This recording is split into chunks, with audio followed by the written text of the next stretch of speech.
Salutations à tous, mon nom est Yuvi et bienvenue sur mon podcast où nous discuterons du bien-être des hommes au niveau mental, spirituel, financier et autres. Ce podcast a pour but d'aider, restaurer, motiver et fortifier les hommes dans les hauts et les bas de cette vie. Bienvenue à État d'homme.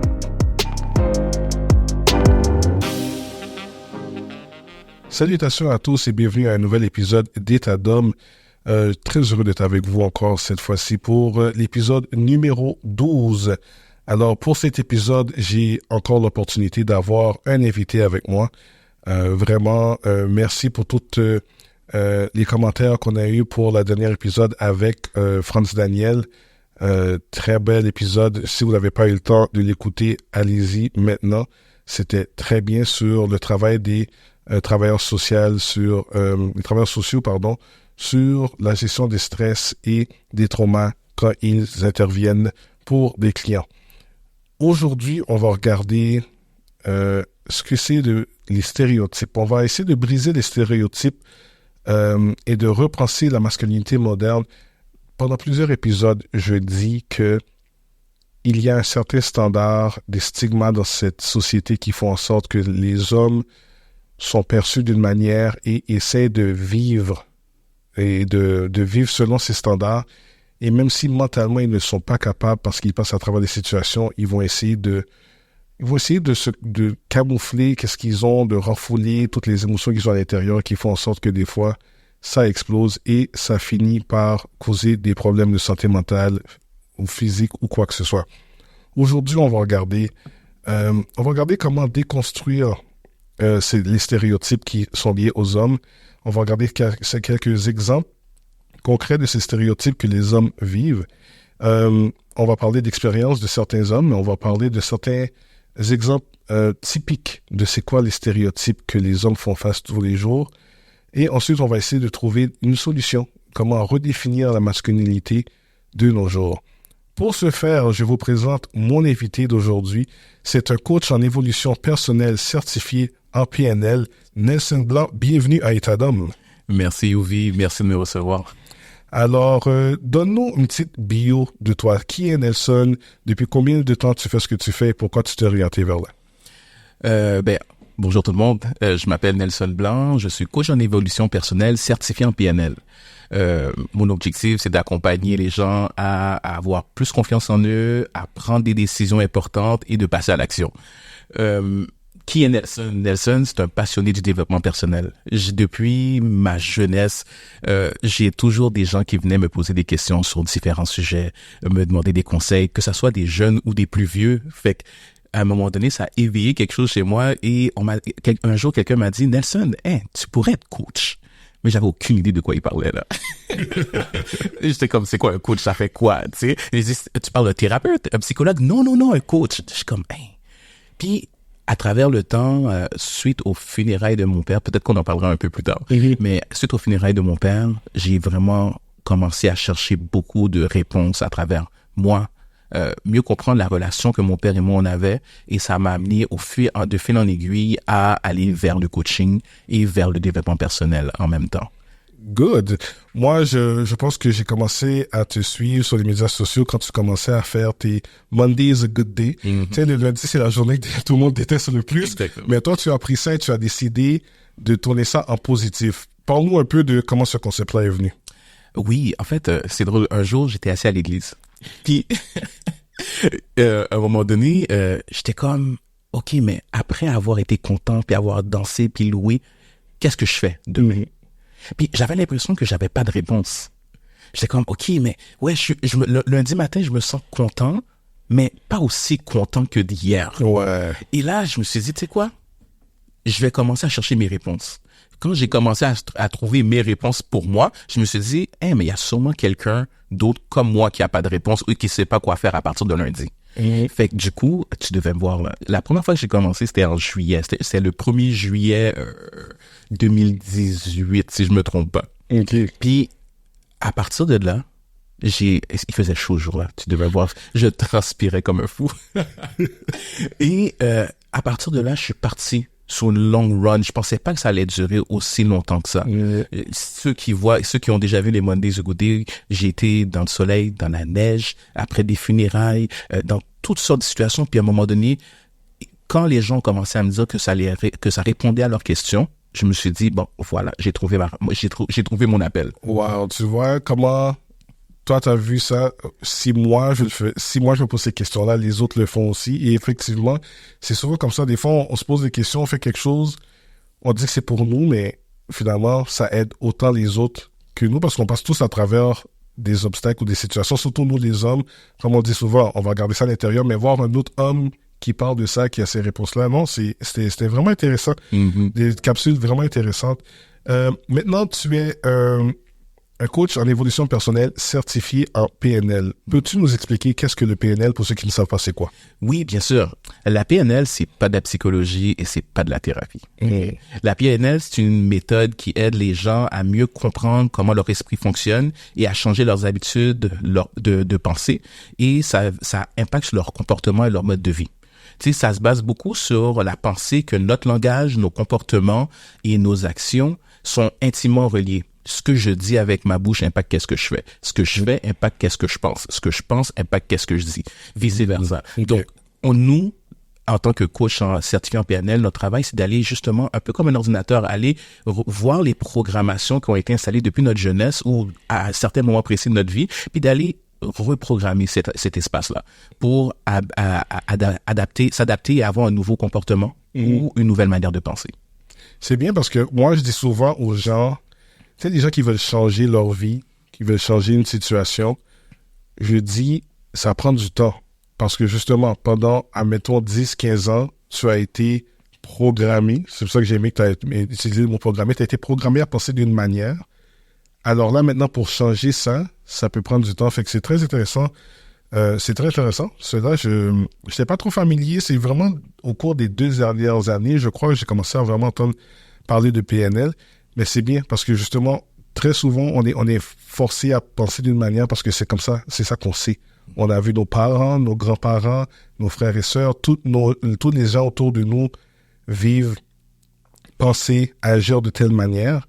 Alors maintenant, qu'on veut briser cela, c'est très difficile. Fait que des fois, un coach, une thérapie ou quoi que ce soit peut aider cela. Et depuis maintenant quelques années, si je ne me trompe pas, depuis environ 1 an et demi, tu t'es orienté vers les hommes un peu plus. Qu'est-ce qui t'a poussé à faire ce changement? J'ai réalisé qu'on était seuls. J'ai réalisé que, tu sais, depuis la COVID, il y a eu beaucoup d'événements pour femmes. Des événements d'entrepreneuriat. Même moi, en tant que coach, j'ai beaucoup coaché de femmes. Et j'ai coaché des hommes aussi. C'est juste que le nombre d'hommes que j'ai coachés versus le nombre de femmes est même pas comparable. Ouais. Et je me suis dit, encore une fois, si moi, j'ai senti que j'avais besoin d'une réponse, peut-être que d'autres ont besoin d'un questionnement, d'une réponse, ou juste d'une nouvelle manière de penser. Absolument. Fait que je me suis dit, écoute, j'ai commencé, c'est drôle comment, qu'est-ce que tu penses impacte sur qu'est-ce qui se passe réellement. Je me suis dit, pourquoi est-ce que je coacherais pas les hommes? Et du coup, pendant 1 an et demi, j'ai été invité sur des podcasts, à faire des articles, à parler dans des conférences, à coacher des nouveaux hommes. Puis je me suis dit, bon, voilà, j'ai l'impression d'être tombé au bon moment où ce que le besoin était là. Était là. Et c'est ça, c'est vrai parce que on voit depuis maintenant un peu plus d'1 an, il y a beaucoup de focus sur la santé mentale des hommes. Puis on va le voir dans les statistiques que je vais énumérer bientôt, mais tu vois que c'est un besoin criant. Parce que comme on le dit tout le temps, les hommes ne parlent pas à cause justement ces normes sociétales-là, c'est les stéréotypes de genre. Les hommes doivent rester fermes, solides, mais ils vont pas. Quand ils ont des questionnements, quand ils ont des situations qui sont difficiles, ils vont pas le dire, ils vont se renfermer. Fait que là, maintenant, moi, je trouve ça tellement important d'avoir un autre homme qui dit que, oui, moi aussi, j'ai passé par là, moi aussi, je fais ci, je fais ça, j'ai dû faire telle thérapie. C'est tellement important parce que maintenant, ça brise le « Oh, mais tous les hommes sont forts excepté moi ». Tu sais, des fois, on dit que, oui, les hommes, on se sent seul, mais pour de vrai, on ne l'est pas quand on regarde tu sais, quand les hommes commencent à parler, on voit que il y a beaucoup plus d'hommes qui vivent les mêmes situations que moi, mais qui s'étaient renfermés. Fait qu'on va rentrer dans le vif du sujet. On va commencer par la déconstruction des stéréotypes de la masculinité traditionnelle. Maintenant, Nelson, pour toi, qu'est-ce que signifie être un homme selon les normes sociétales de la génération de nos jours? Ben, regarde, si on se base sur qu'est-ce qu'on s'attend à ce qu'un homme doit être aujourd'hui, tu sais, on va parler de l'homme fort, de l'homme stoïque, l'homme qui est capable de tout, l'homme qui a 6 figures, l'homme qui est 6 pieds, l'homme qui est puissant, l'homme qui a pas peur d'approcher une femme, l'homme qui a toutes les capacités, mais presque aucun défaut. Et voilà. Il y a nos défauts, il faut qu'ils soient cute pour être acceptables. Et ça, on n'a pas autant, on se connaît, nous, les hommes. Nos défauts sont pas si sexy que ça. Non. Tu sais, on va se le dire. Non. Fait que, malheureusement, il y a beaucoup cette image. Puis cette image-là est projetée à travers le cinéma, à travers, les médias sociaux, à travers une idéalisation d'hommes qui, des fois, on va nous comparer aux hommes des années 80, 90. Les hommes d'avant faisaient ci, les hommes de maintenant font plus ça. Sans prendre en considération que le contexte est complètement différent. Qui est différent, ouais. La perspective est différente, les actions sont différentes, on a des réalités différentes. Donc, tu sais, aujourd'hui, l'homme est confronté à cette optique-là. En même temps, l'homme est confronté à cette nouvelle orientation qu'on essaie de lui donner, d'être ouvert, sensible, à l'écoute, disposé, tu sais, réceptif, agressif. Donc, c'est comme si que toute la fougue qu'il y avait avant, maintenant, il faut que tu la dises. Tu la douces. Mais tout en restant fort, stoïque. Oui. Et tu vois, et j'ai lu ça quelque part dernièrement où est-ce que ça disait, mais on demande, je pense que c'est soit un reel sur Instagram que j'écoutais, on demande aux hommes d'être justement doux, d'être compatissants, d'avoir, tu sais, de s'ouvrir, d'être vulnérables, alors que dès la jeunesse, on a demandé aux hommes d'être forts. Alors là, on leur demande de quelque chose que on les a jamais appris. Fait que là, maintenant, je dois être stoïque, mais je dois parler de mes émotions. Je dois rester fort et toujours avoir la solution, mais je dois aussi être capable de pleurer, puis d'avoir de l'empathie, puis de toutes ces affaires-là, alors que on ne sait pas comment, on ne l'a jamais appris. Fait que tu vois, c'est ça qui fait en sorte que des fois, les hommes, on n'est pas perdus, mais des fois, c'est frustrant parce qu'on ne sait pas comment agir.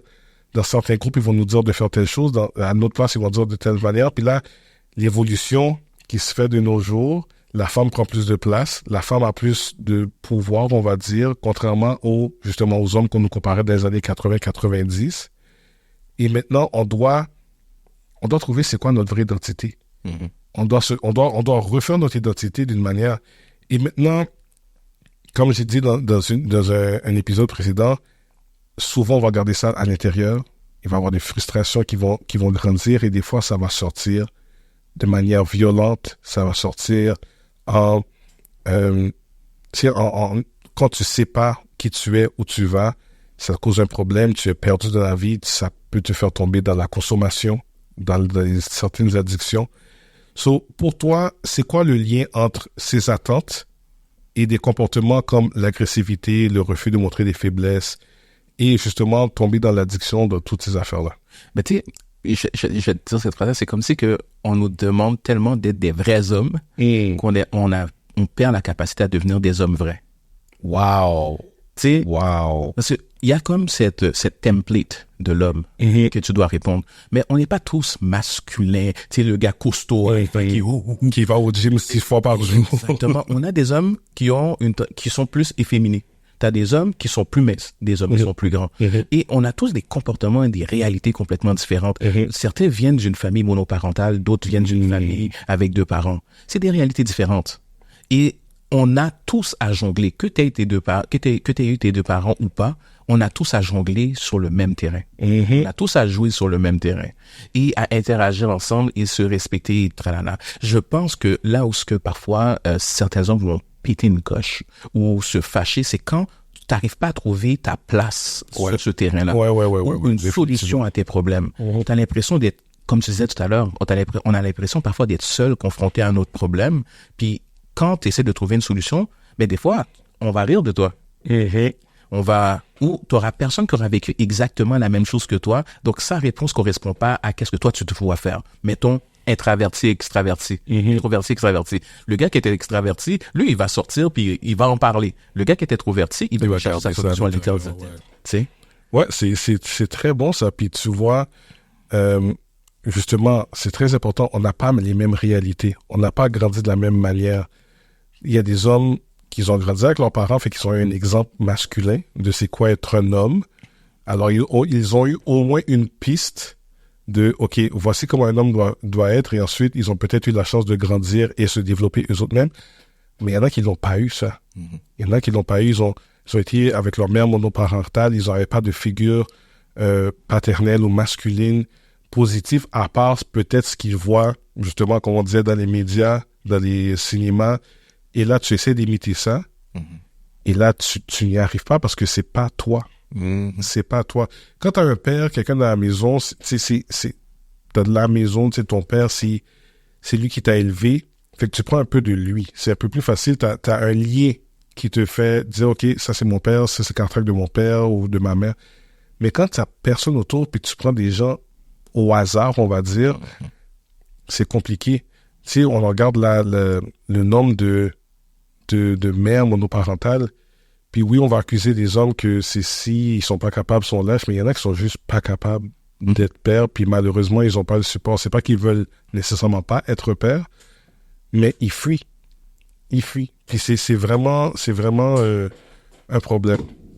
Fait que là, maintenant, en essayant de répondre à tous ces critères-là, justement, il y en a qui tombent dans la frustration, qui amène à l'agressivité, qui amène à des problèmes de santé mentale et qui impactent grandement les hommes jour après jour. Et quand on regarde les statistiques, justement, au Canada, il y a 3 fois plus d'hommes qui sont portés à se suicider que les femmes. Alors, si je lis les statistiques, c'est qu'au Canada, les hommes sont beaucoup plus susceptibles de se suicider que les femmes.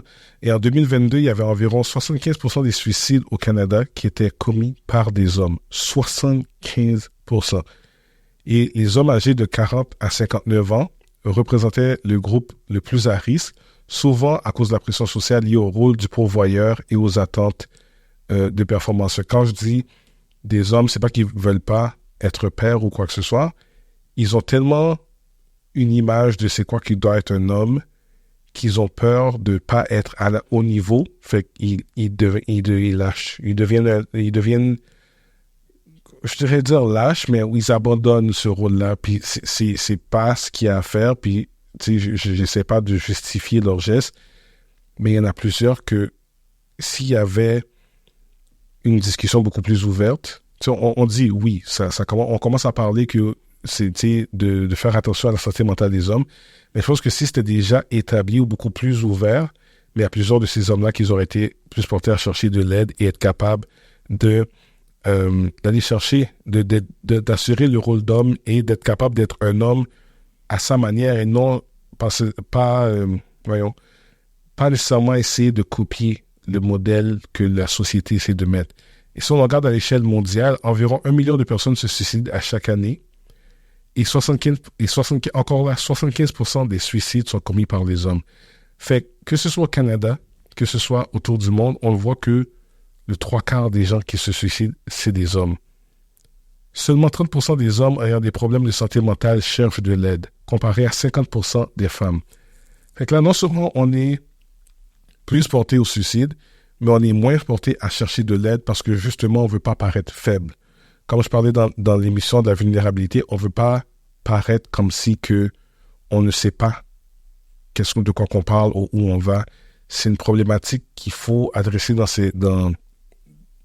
justement les stéréotypes liés aux hommes dans le monde. Maintenant, chaque culture a leur idée par rapport à la santé mentale.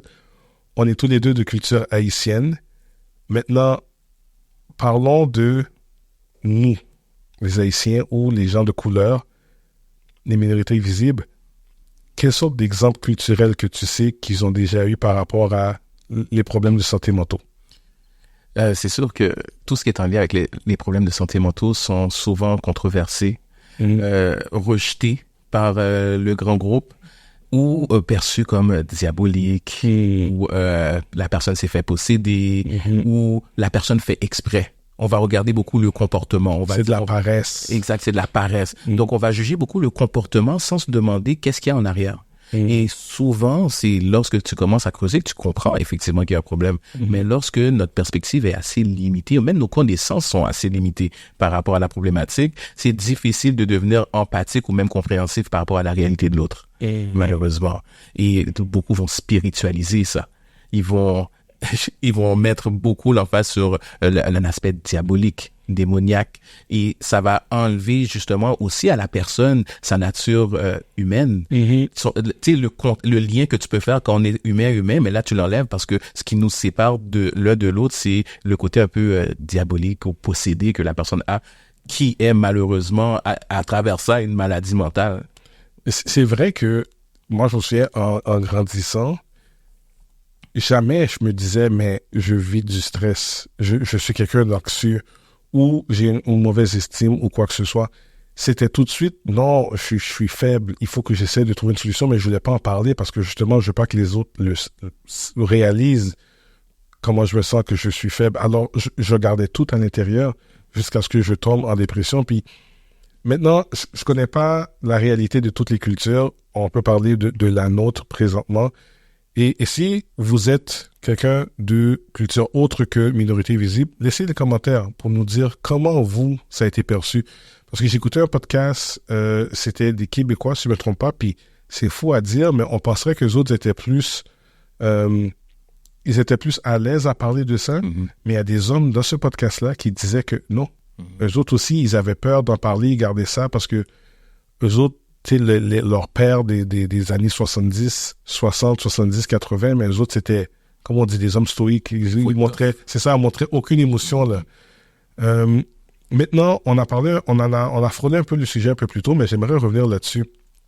L'influence des médias, du cinéma, des réseaux sociaux sur la vision de la masculinité, pardon. Les fameux podcasts lorsque les femmes disent ce qu'ils attendent des hommes et comment un homme doit être. Qu'en penses-tu, toi? Écoute. Écoute, il y a beaucoup de Disney dans cette description. Écoute, j'ai l'impression que parfois, la personne qu'ils décrivent est un personnage d'un film qu'ils ont vu, mais sur le terrain, ils réalisent pas que c'est pas un film. Et les vraies personnes qui sont autour de nous vivent avec des problèmes, avec des blessures, avec des questionnements. On a tous nos forces et nos faiblesses, tu sais. Donc, malheureusement, et tu sais, je veux pas enlever non plus à ces dames la chance et le droit d'avoir des critères, préférences, etc., tu sais. Mais par contre, malheureusement, les médias sociaux nous envoient tellement ces idées, ces messages-là, que malheureusement, ça fait que la vision est fermée. Et la perspective de c'est quoi un homme bon, un homme vrai, ou même un homme fort, c'est perçu par rapport à des caractéristiques qui sont parfois superficielles. Oh, mais s'il est grand, je vais avoir un sentiment de protection. Mais le gars de 5 pieds 2 qui fait du karaté, là, il est capable de... C'est ça, là. Il a beaucoup plus de protéger que, tu sais, celui qui est grand, qui sait même pas se défendre, ou que, tu sais, il a jamais été au gym. Non, mais c'est fou comment, maintenant, tu sais, tu regardes les médias sociaux comme Twitter, X, maintenant que c'est rendu, même Instagram, TikTok, t'as toujours des exemples de « Oh non, les gars sont ci, les femmes sont ça ». Fait que, tu sais, ça fait comme une guerre de genre qui est tellement inutile parce que maintenant, tu sais, on parle on parle de la perception des hommes, mais je suis sûr que les femmes pourraient dire la même chose que nous, les hommes. Tu sais, les hommes vont demander une femme qui sait cuisiner, une femme qui est bonne au lit, une femme qui est ci, qui est ça, qui est capable de coudre et de tout faire. Ouais. Et maintenant, c'est toutes des gens que j'ai comme l'impression que ils ont jamais eu de relation, ils savent pas c'est quoi le vrai monde parce qu'ils sont tellement fixés sur qu'est-ce qui se passe sur les médias sociaux, les fameux relationship goal couples qui postent que la perfection de leur couple, le mari va acheter une Bentley à sa femme ou sa femme, elle fait à manger from scratch, là, à partir de rien. Et les gens, les plus jeunes qui sont plus connectés sur les médias sociaux vont regarder ça en grandissant et ils vont se dire, ben, c'est ça que je veux. Et ils vont commencer à se dire, c'est cette réalité-là que j'ai le droit, dont j'ai le droit que je veux avoir. Et ça crée en sorte que ça crée une guerre de genre. Puis c'est pour ça que je dis une guerre de genre, parce que quand je regarde les médias sociaux, c'est un gars va publier quelque chose qui va dire « Oh, les femmes de nos jours sont pas capables de... Ils savent pas c'est quoi plaire un homme, ils veulent être indépendants, mais ils nous voient les hommes comme un guichet automatique seulement, ils veulent juste notre argent. » Puis là, les femmes vont revenir « Oh, les gars, c'est tous des trompeurs, ils veulent juste coucher avec toi. » Puis là, ça se lance la balle, mais il y a personne qui prend le temps de vraiment connaître l'autre. La communication n'existe pas, c'est juste, mais je veux dire ça. Fait que les médias sociaux sont venus, pour nous, les hommes, mettre comme un certain standard à un niveau parce que, ben, si ma femme doit être heureuse, faut que je puisse avoir la grosse maison, la grosse auto. Puis tu vois aussi, là, les gros mariages. On dirait que chaque personne essaie de dépasser l'autre. Les baby showers, les gender reveal, les anniversaires. Si un a fait ça, l'autre doit le faire aussi. Les autos. Puis ça se compare, mais personne prend le temps de vraiment regarder sa vraie réalité parce que puis on se perd là-dedans. On se perd parce que maintenant, si j'étais quelqu'un qui était plus économe, qui voudrait être plus économe, mais là, je risque de tomber en relation avec une fille elle regarde ça, puis pour la garder heureuse, je vais devoir copier ça, puis ça me rend pas heureux, moi. Puis, tu sais, ceux qui sont des hommes qui se donnent, ou comme les femmes qui se donnent, mais tu sais, quand tu vas te donner à ton partenaire, ça va faire en sorte que tu vas te perdre à travers là-dessus. Puis ça donne la pression. Ça donne beaucoup de pression. C'est beaucoup de pression parce que là, tu dois répondre pas à un besoin, mais plutôt à un désir. Et là, tu nourris le désir, mais en réalité, est-ce qu'elle est vraiment heureuse? Est-ce que les 40 chaussures la rendent vraiment heureuse? Est-ce que c'était ça le besoin qu'il y avait en arrière? Et parfois, comme tu disais tout à l'heure, je pense que le problème de communication qu'on a aujourd'hui fait justement qu'on n'est pas capable de se poser ces questions-là au lieu de communiquer. On veut juste faire. Ouais, on veut juste faire. Puis on a plus... C'est faux, en 2024, on est rendu avec plus d'outils de communication, mais on communique moins. Beaucoup moins, exactement. Exactement. Et tu vois, tout ça vient en ligne avec, tu sais, le fameux Happy Wife, Happy Life. Mais à un moment donné, c'est comme... quand tu as dit, est-ce que ça va vraiment heureuse? Et c'est pour ça que le divorce, je pense, arrive tellement rapide parce que les gens se perdent. Les gens essayent d'imiter une sorte de vie qui se sont mis un film Walt Disney, comme on dit, qui se sont mis dans la tête. Et dans l'économie qu'on a aujourd'hui, dans la réalité qu'on vit aujourd'hui, c'est pas possible. Et pour nous, les hommes, le rôle de pourvoyeur est tellement rendu... Je pense pas que c'est qu'est-ce que c'était avant. Pourvoyeur, avant, c'est t'assurer que ta famille avait un toit, mangeait, avait une bonne sécurité. Toi, tu travaillais fort.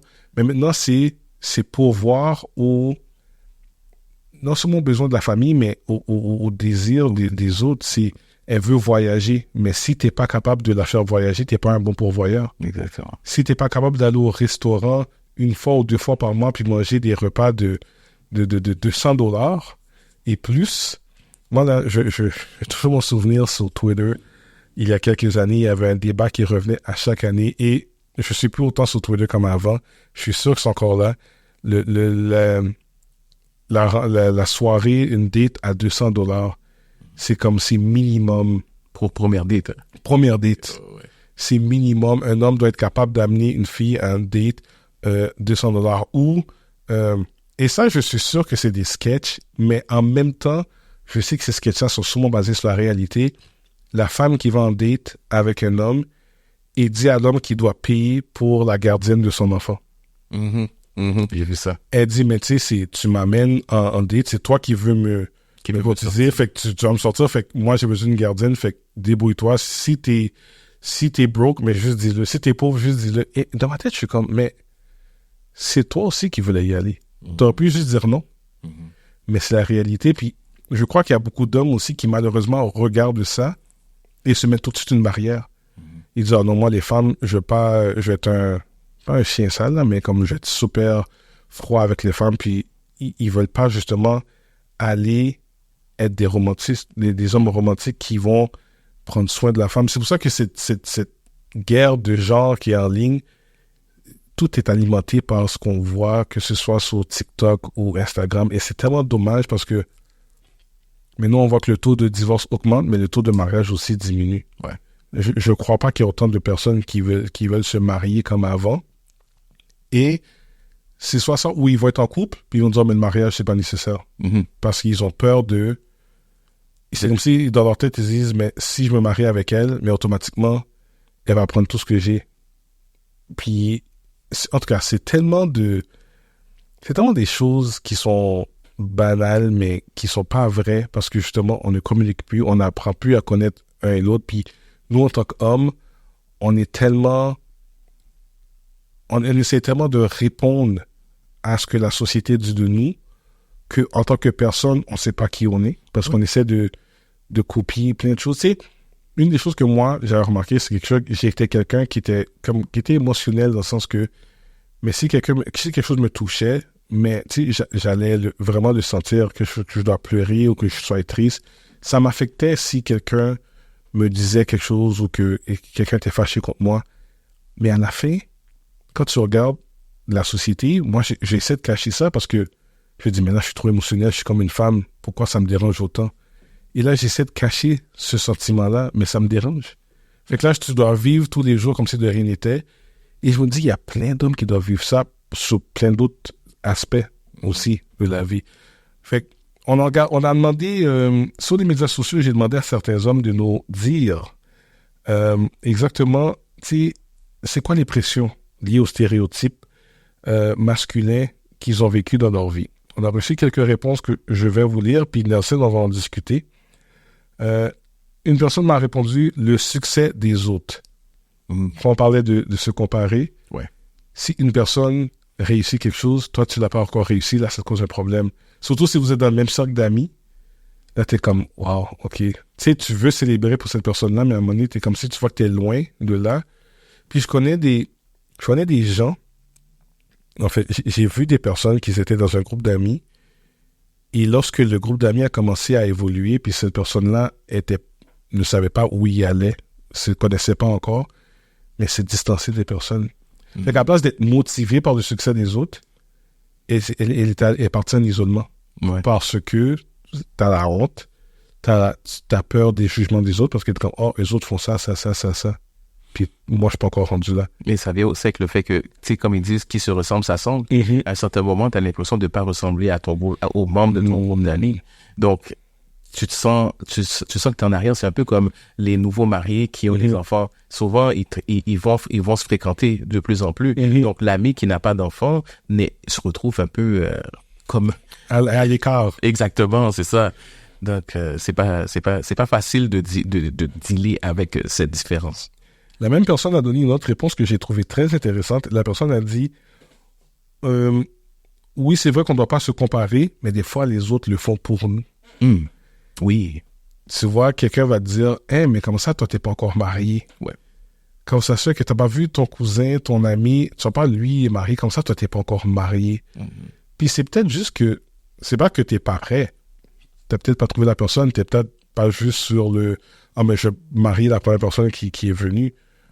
Ou, mais comme ça que t'as pas encore des enfants. Puis tu sais, on voit là, quand t'es célibataire, c'est quand est-ce que tu vas trouver une femme?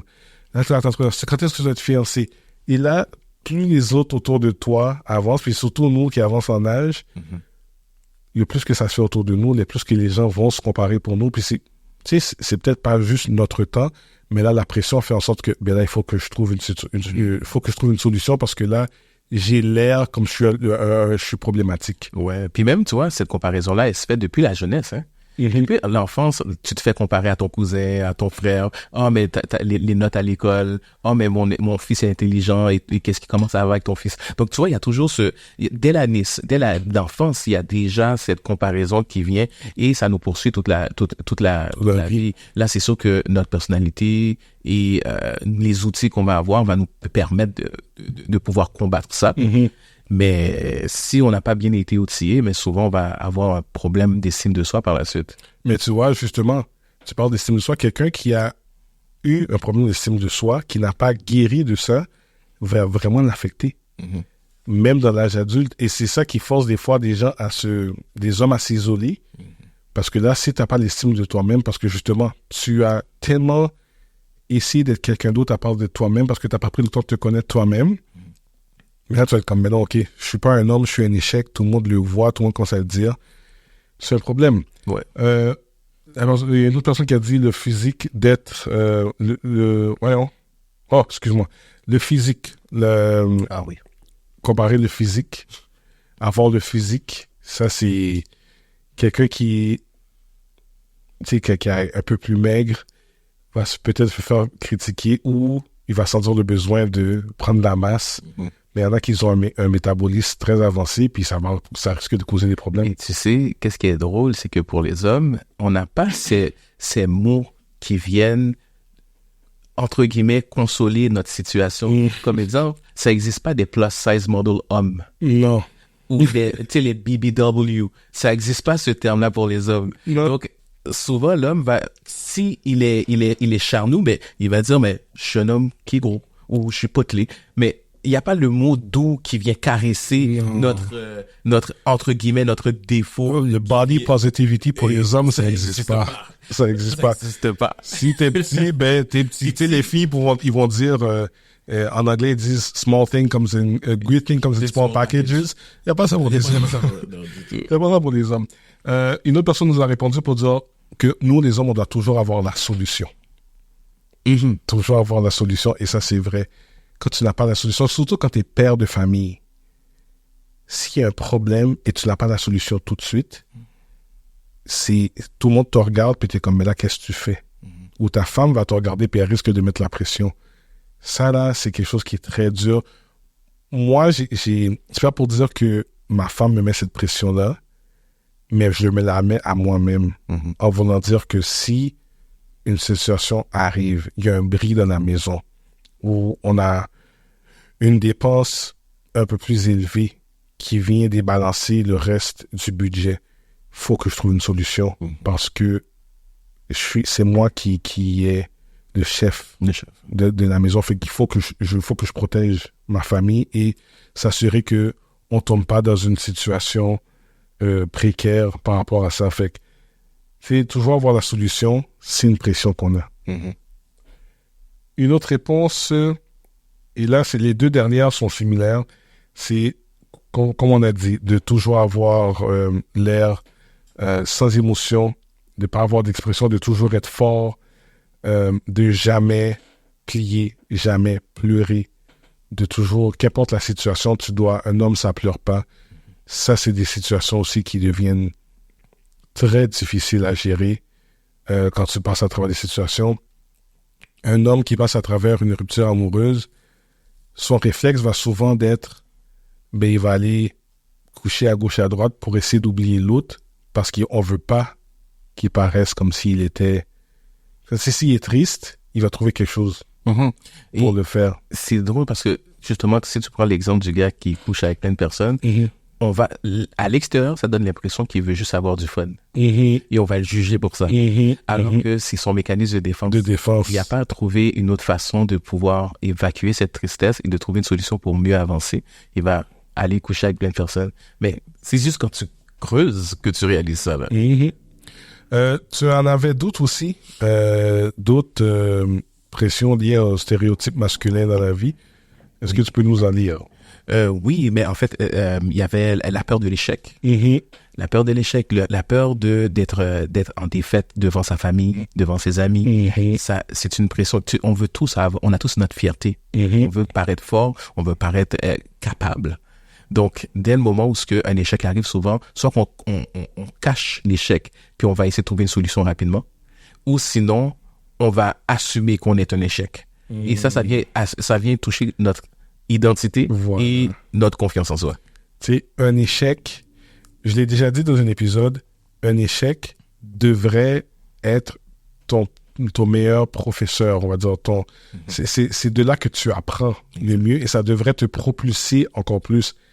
Mais la fierté de l'homme et la peur du jugement fait en sorte qu'un échec fait, comme tu as dit, devient ton identité. Tu n'es pas un homme qui a eu un échec, tu es un échec. Et ça, on va le camoufler, on va le garder à l'intérieur et qu'on n'a pas la solution, on va prétendre comme si on sait qu'est-ce qu'on fait. Mais à un moment donné, on est exposé parce qu'à un moment donné, tu tournes en rond puis les gens vont commencer à regarder ça et ça va briser. Puis un autre, c'est les changements de rôle et les changements de rôle dans la société d'aujourd'hui, ouais. Dans le fond, l'homme des années 80, il avait certaines responsabilités. Puis tu vas voir, on dirait qu'à peu près à tous les 10 ans, on navigue autour de ce concept de c'est quoi l'homme, c'est quoi la masculinité, c'est comment il doit l'appliquer. Puis on dirait qu'on est tout le temps dans un test. Même au niveau vestimentaire, quand on était plus jeune, on s'habillait super large. Tous les hommes s'habillaient super large. Maintenant, nos vêtements sont un peu plus serrés. Donc, on est tout le temps en train d'essayer de tester la masculinité dans différentes sphères, mais les responsabilités restent les mêmes. Les obligations restent les mêmes, mais les droits sont pas nécessairement les mêmes. Donc, on voit avec l'évolution de la femme aussi. Je pense que je lisais un livre. Je pense que j'ai déjà dit dans mon podcast, mais je suis pas sûr. Je lisais un livre où est-ce que, justement, la personne disait que un homme, aujourd'hui, qui va aller voir son père, qui va dire à son père, « Papa, apprends-moi à être un homme à la maison. » La personne va lui dire, son père va lui dire, « Mais t'es un homme, tu dois t'assurer de payer les factures, c'est toi le chef de la maison. » Puis là, le gars va dire, « Mais papa, c'est à elle la maison. Je l'ai trouvée, elle veut dire sa maison à elle, fait que je peux pas insérer mon autorité n'importe comment dans la maison. » C'est toutes des affaires parce que c'est bien, le droit de la femme a évolué, mais maintenant, il y a une situation où on sent que les hommes certains hommes vont se sentir intimidés du fait que, mais moi, si je peux pas pourvoir à cette femme-là telle chose parce qu'elle l'a déjà, à quoi je sers? Et ils vont avoir de la difficulté à approcher de certaines femmes. C'est pour ça qu'on va avoir des bonnes femmes d'un âge 30 avancé, ne pas avoir de gars qui les approchent parce que les gars vont être, quote-unquote, intimidés par son succès, alors que tu devrais voir ça comme, wow, ok, elle a déjà tout, c'est qu'est-ce qu'elle a besoin. Si moi je suis pas encore là, c'est quoi la vision que j'ai pour arriver là? C'est quoi la vision que j'ai pour avoir là? Puis vous mettre ensemble, vous êtes une force. Mais on dirait qu'il y a beaucoup de... Enfin, l'écho des femmes que je reçois sur le terrain, c'est que les hommes ne leur parlent pas, ils sont intimidés. Je recadrerais ça un tout petit peu. Je pense aussi qu'il doit y avoir un groupe d'hommes qui est intimidé, mais un autre groupe d'hommes qui anticipe la mauvaise réaction de la femme envers lui. Il y a ça aussi. Qui fait qu'elle est là, et lui, il n'a pas. Ou qu'elle a plus, puis il a moins qu'elle.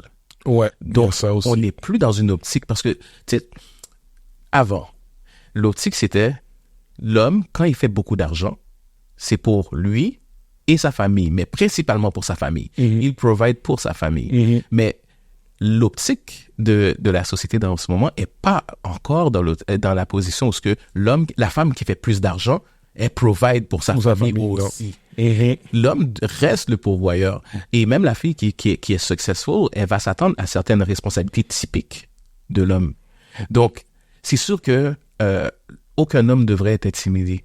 Mais il y a cette partie où la femme doit aussi être aussi consciente de qu'est-ce qu'elle projette pour s'assurer que qu'est-ce qu'elle pense pas qu'elle projette, mais que c'est pas ça qui se passe réellement. Et éviter qu'on la préqualifie alors qu'en réalité, peut-être qu'elle n'est pas comme ça du tout. Absolument.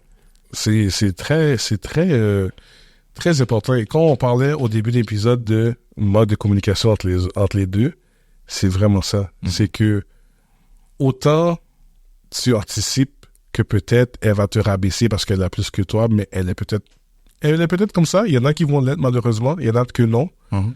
Ou juste l'homme va être intimidé, va dire comme, mais je peux rien faire pour cette personne-là, alors qu'elle ne cherche pas à ce que tu provides. Exact. Elle veut juste quelqu'un pour faire sa vie, qui va l'accompagner, qui pour bâtir plus que qu'est-ce qu'elle a déjà. Et ça, tu vois, encore là, il faudrait qu'on fasse un épisode complètement sur la communication. Mais bon.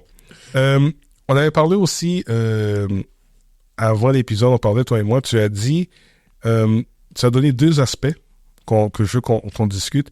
Les hommes sont moins doués pour la communication que les femmes. C'est un des stéréotypes qui est véhiculé dans le monde présentement en majorité. Vrai sur certains aspects, puisque on a tendance à moins s'exprimer, mais est-ce que on communique complètement pas, ou est-ce que les femmes communiquent vraiment mieux que nous? Je te dirais, les femmes ont une plus grande facilité à exprimer qu'est-ce qu'elles vivent. L'homme, on est souvent orienté solution. Donc, avant même de commencer à exprimer qu'est-ce qu'on vit, on est là en train d'essayer de chercher. Si elle a dit qu'il manque quelque chose, on cherche. Si il nous manque quelque chose, on cherche. On va pas mettre nécessairement la responsabilité sur son dos de trouver nos réponses. Ce que ça fait à la fin, c'est que souvent on rumine, puis la personne qui est censée être notre meilleur atout, qui serait soit notre femme ou des fois nos amis, on va pas aller voir pour poser la question. Et un autre aspect encore, c'est que parfois, la relation dans laquelle l'homme se retrouve n'est pas une plateforme adéquate pour pouvoir partager certaines choses. Je sais que lorsque je parle de telle chose à ma femme, ça va éveiller certaines émotions, ça va la déranger, elle va présumer telle chose. Donc, beaucoup d'hommes vont compartimenter leur communication. Ils vont garder certains éléments pour eux, ou des amis et des conseillers, et une autre partie avec leur femme. Donc, du coup, ça fait qu'elle a l'impression que toi, tu ne communiques pas, mais en réalité, oui, j'ai communiqué, peut-être pas avec toi, mais j'ai communiqué. Et parfois, il faut pas oublier non plus que notre communication, oui, c'est vrai, on se base beaucoup sur la communication verbale. Mais mes gestes parlent. Mon retrait parle. Mes actions parlent. Mon investissement parle. Le fait que je travaille plus, ça parle. Des fois, tu vas penser que je travaille plus parce que je veux faire plus d'argent, mais non, je travaille plus parce que je veux pas venir à la maison. Et des fois, ces comportements-là parlent plus fort que si tu l'aurais dit verbalement. Exactement. Et parfois, malheureusement, étant donné qu'on a été élevé dans une société où ce qu'on nous a dit que l'homme ne pleure pas, un homme ne chiale pas, rendu adulte, on est encore à l'état de la maternelle de notre langage émotionnel. Quand vient le temps de mettre des mots sur des émotions, sur un sentiment, c'est plus compliqué pour nous à un certain niveau parce que on n'a jamais eu le droit de mettre mot dessus. Donc, quand vient à venir le communiquer, c'est encore plus difficile. Je sais que je suis en colère, mais est-ce que je suis super en colère? Est-ce que j'ai envie de battre quelqu'un? Tu vois, il y a différents niveaux, il y a une différente charge émotionnelle à travers qu'est-ce qu'on sent et comment on peut l'exprimer. Et l'autre point, c'était que les pères sont moins doués que les mères pour s'occuper des enfants. Et avant que je te laisse répondre, je vais juste donner une petite anecdote. Quand on a eu notre enfant, on était à l'hôpital, puis c'était la journée après sa naissance. À l'hôpital, ma femme était très fatiguée.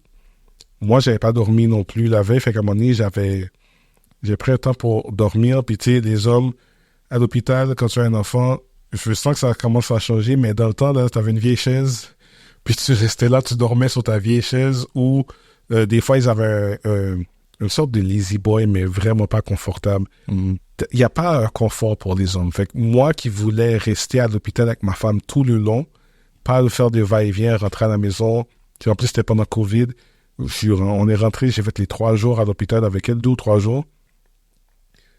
Il y a une infirmière qui rentre à un moment donné, puis qui regarde la couche de notre enfant, puis je pense que la couche était mal attachée, ou, tu sais, une affaire, là. C'était pas bien mis au standard ou quoi que ce soit. Tout de suite, la première réponse de l'infirmière faisait « Ah, c'est sûrement papa qui a fait ça. » Et pourtant, c'était pas moi. J'ai regardé, j'étais comme « Non. » Et là, tu sais, c'est un malaise, parce que là, tu viens de dire à la femme qui, elle, est fatiguée, elle vient d'accoucher, son corps ma femme avait eu aussi de la fièvre, tu sais, elle se sentait pas bien. Mais pendant une période lorsque je m'étais endormi parce que j'avais pas dormi, elle a pris soin de l'enfant, elle a changé de la couche. Là, tentais de lui dire, mais t'es poche. Ça, c'est un commentaire qui était pas nécessaire. et qui était tout de suite comme surtout sur le jugement que les hommes, on sait pas. Fait que la femme, c'est sûrement le père qui a fait ça. Fait que tu sais, c'est comme, wow.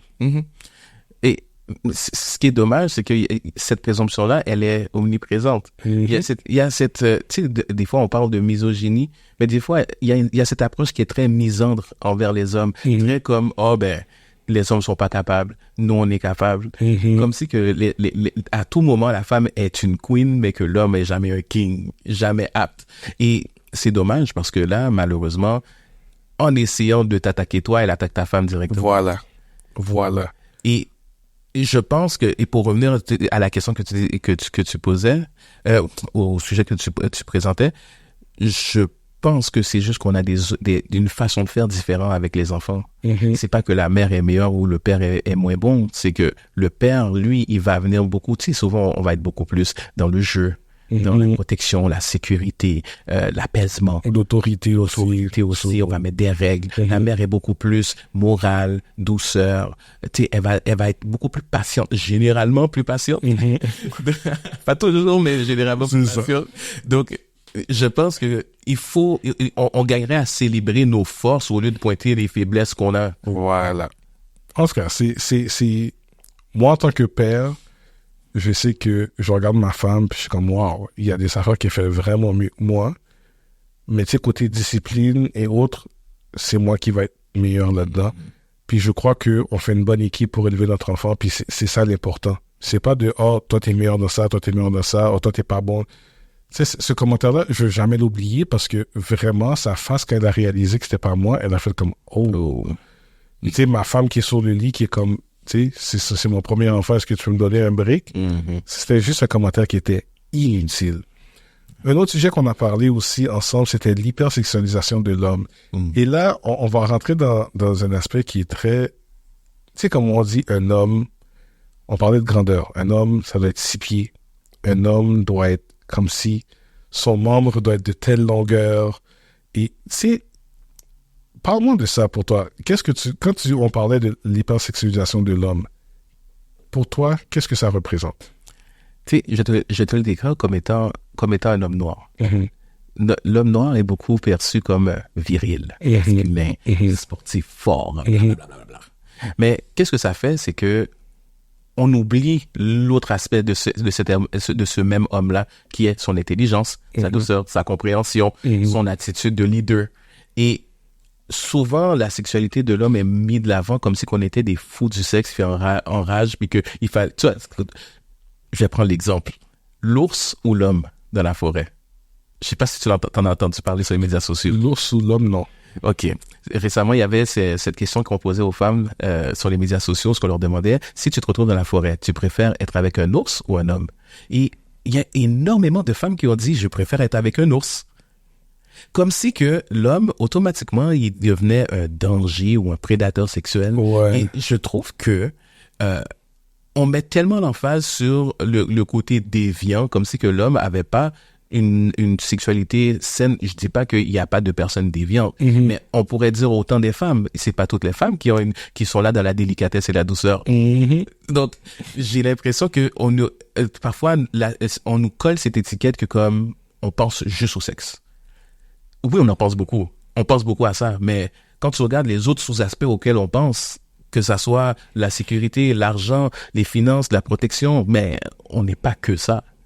Ouais. Surtout sur les médias sociaux. Oui. Les médias sociaux, là, on parlait de ça tantôt, là.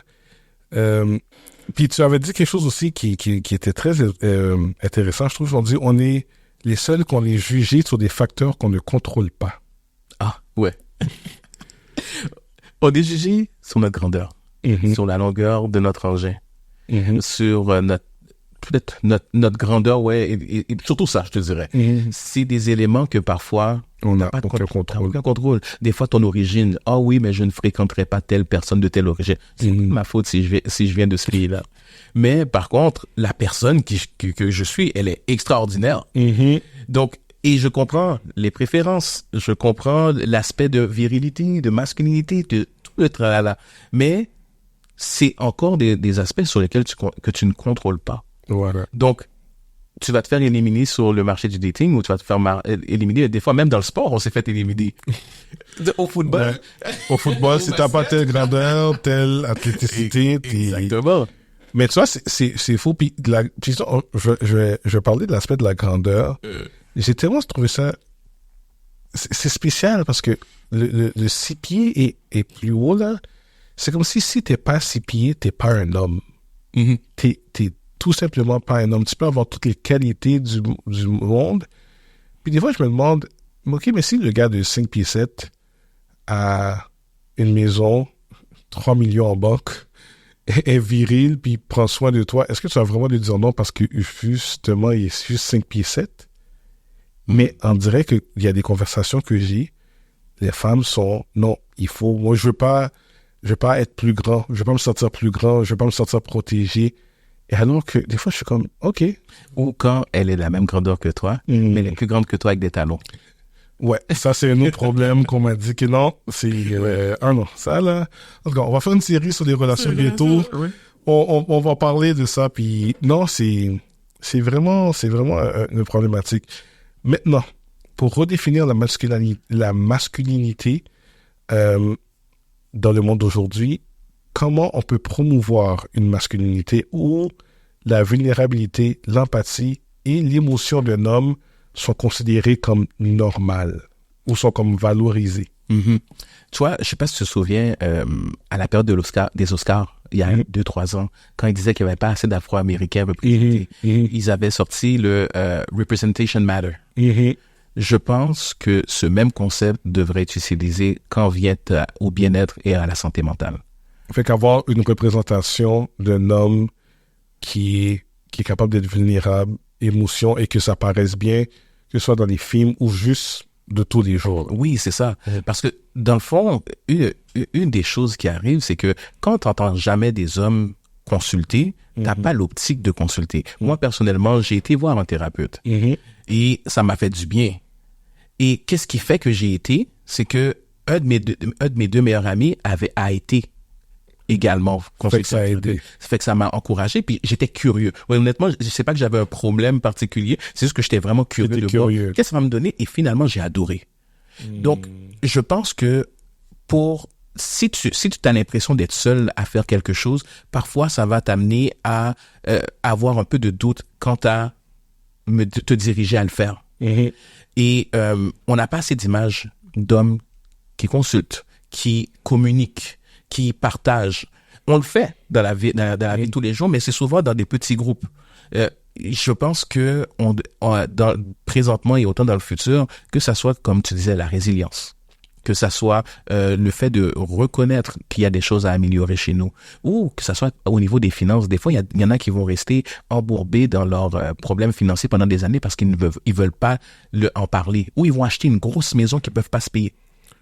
Parce qu'ils veulent bien paraître aux yeux des autres. Exactement. Donc, tu sais, le peer pressure, la pression sociale, la pression de sa femme, le vouloir d'impressionner.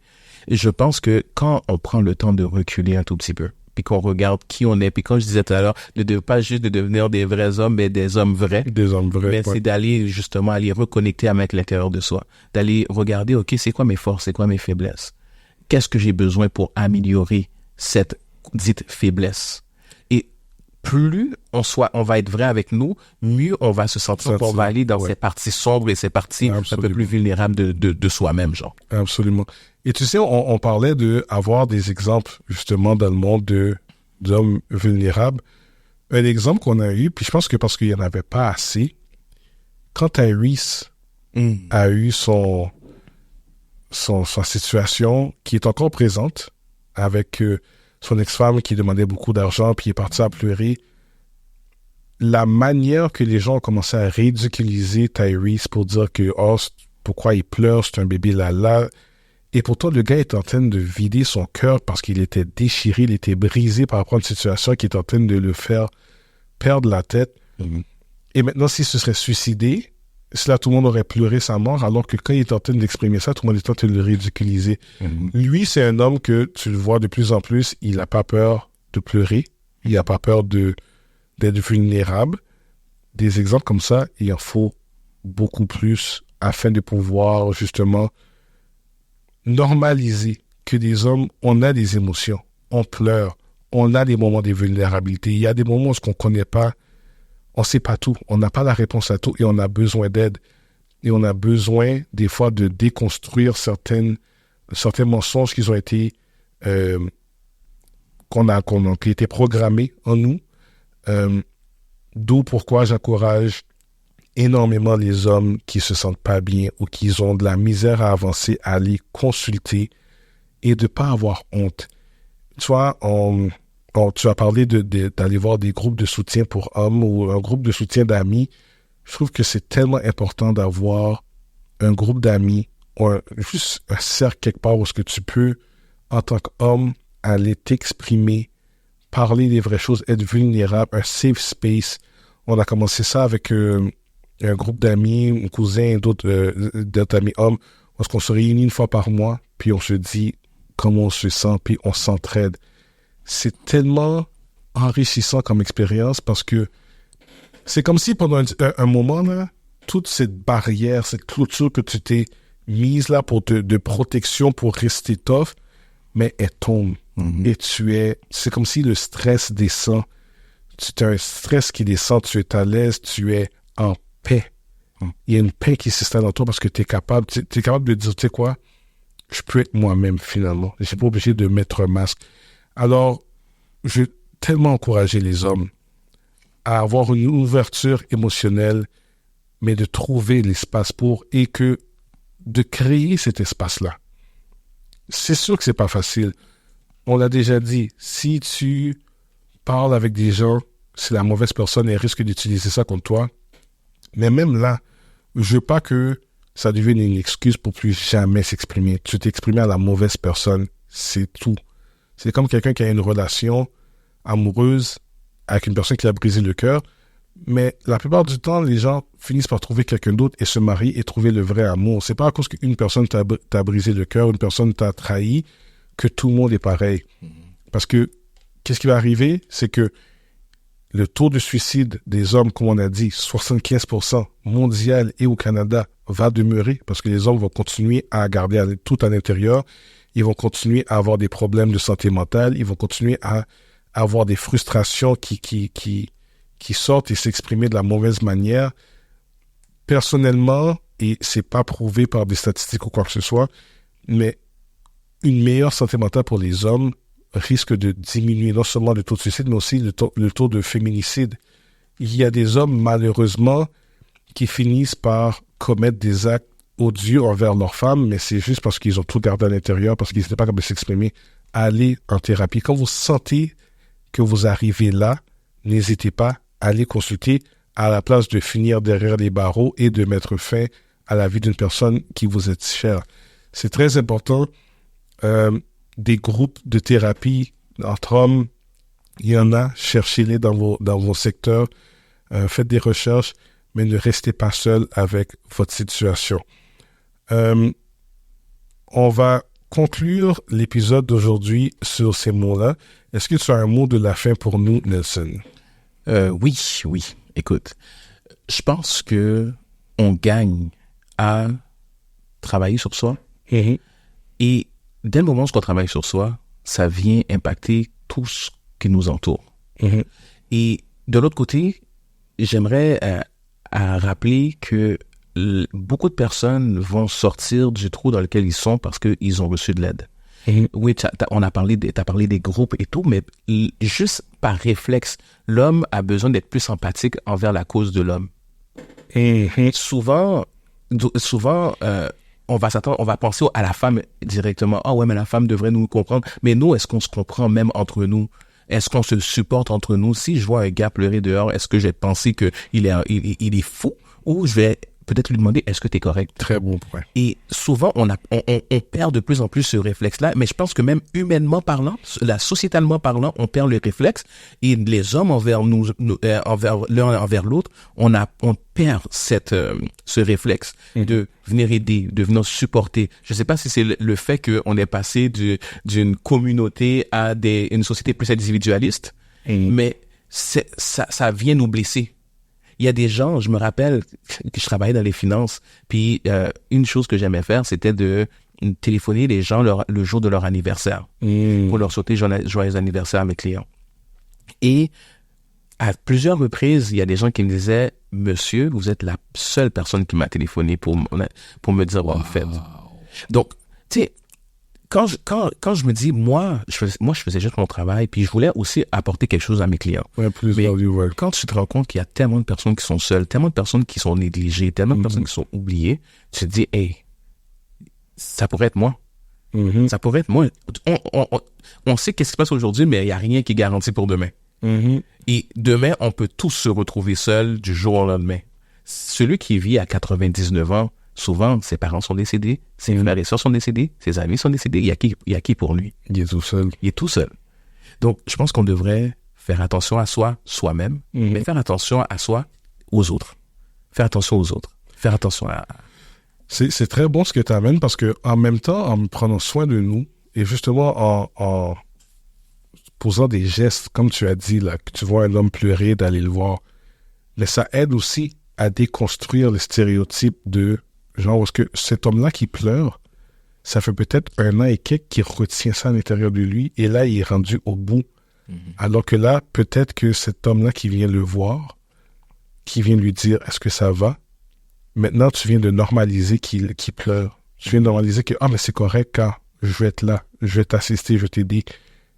Qu'est-ce qui se passe? Est-ce que tu as besoin de parler? Est-ce que tu as besoin de quelque chose? Alors que si on ignore la personne qui pleure ou on le pointe du doigt, on le ridiculise, là, on vient de comment dirais-je, on vient de rendre ce problème encore plus gros parce que là, maintenant, on ne sait pas pourquoi il pleure, il y avait peut-être une situation, mais là, il a la honte qui rajoute à ça. Et là, ça cause beaucoup plus de problèmes, la dépression et tout, là. Et tu vois, pendant qu'on en parle, c'est une chose qui vient de me remonter à l'esprit. C'est quelque chose que je voulais en plus te mentionner. C'est qu'il y a, encore en parlant d'empathie, un homme qui perd son enfant. Tu sais, nos femmes, quand elles ont une fausse couche, le premier réflexe, c'est de les couvrir. Et c'est correct. Mais pendant ce temps-là, on oublie qu'il y a un père qui a perdu le fils ou la fille qu'il pensait avoir.